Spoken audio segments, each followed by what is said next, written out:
single day. I'm gonna make it. Berbicara mengenai sosok Nika Ardila semasa hidupnya dulu, tak lepas dari banyaknya kenangan yang telah terukir indah di hati dan benak orang-orang yang pernah bersama Nika Ardila. Berbagai kenangan masa lalu pun kembali teringat dan mulai diceritakan. Entah itu dari keluarga, orang-orang yang pernah bertemu atau kenal dekat dengan Nika Ardila, maupun para sahabat yang selalu setia menemani hari-hari sibuk Nika Ardila.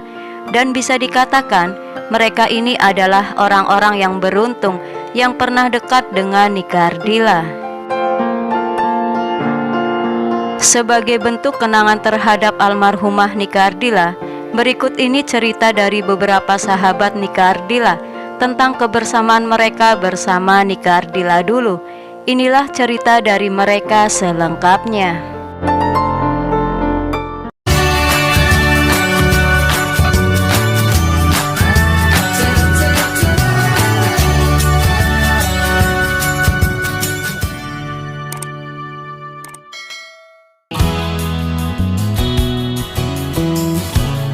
Yang pertama, cerita dari Inka Kristi yang merupakan salah satu sahabat Nika Ardila.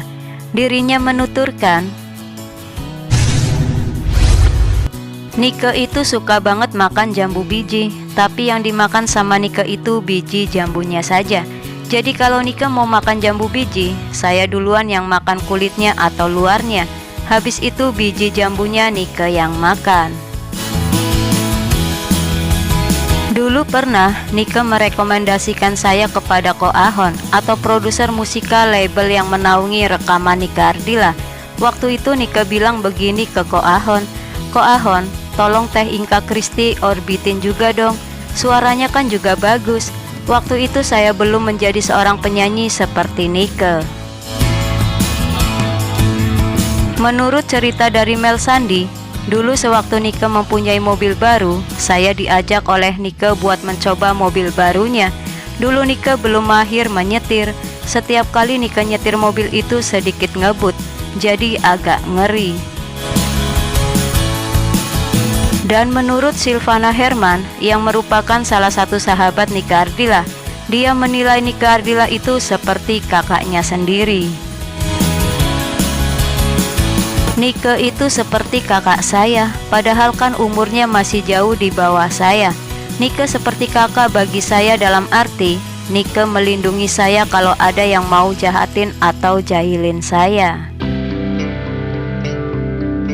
Contohnya, kalau ada orang iseng yang tiba-tiba ngasih minuman ke saya, terus Nika bilang, minuman apa itu? Jangan pernah ngasih macam-macam sama kakak saya ya. Kenangan lainnya juga datang dari Melly Goeslaw yang merupakan sahabat karib Nika Ardila. Dirinya menuturkan,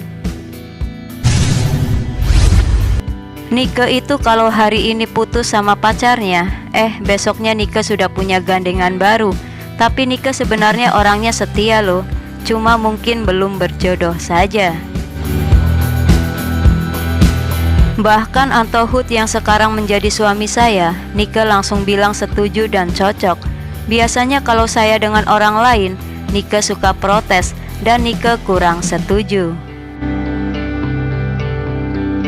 Nika itu anaknya polos dan lugu sekali. Sewaktu album pertamanya yang berjudul Seberkas Sinar mendapat sambutan yang luar biasa sebagai pendatang baru, dan Nika mendapatkan bonus berupa hadiah sebuah mobil Kijang merah, Nika bersikap biasa saja.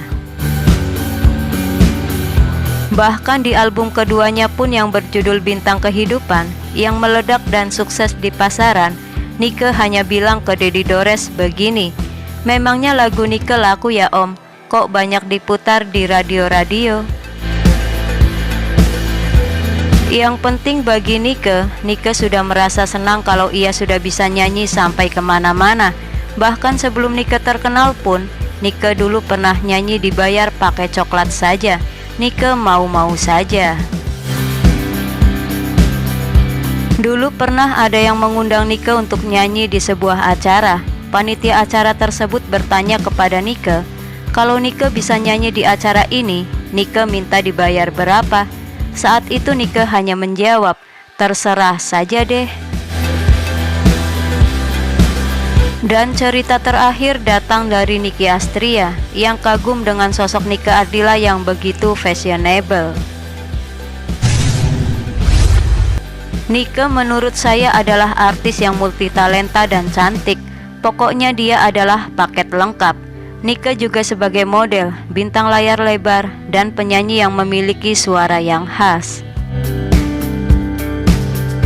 Di mana album-albumnya selalu laris manis di pasaran, bahkan hingga saat ini, dan menurut pengakuan dari Nicky Astria sendiri, jauh lebih laku dari album-album saya loh.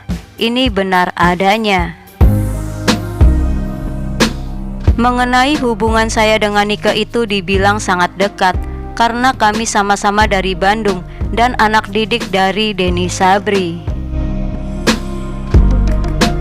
Ketika kami bertemu di saat show bareng atau sengaja bertemu, ada saja yang kami bahas, seperti hubungan kakak adik. Kami nyambung satu sama lain, karena saya dan Nike sama-sama anak perempuan satu-satunya di keluarga, seperti punya saudara perempuan jadinya. Menurut saya, Nike tidak mengidolakan saya seperti yang diberitakan di luar. Nike dekat dengan saya seperti adik dan kakak. Dan menurut saya, hubungan ini sangat spesial.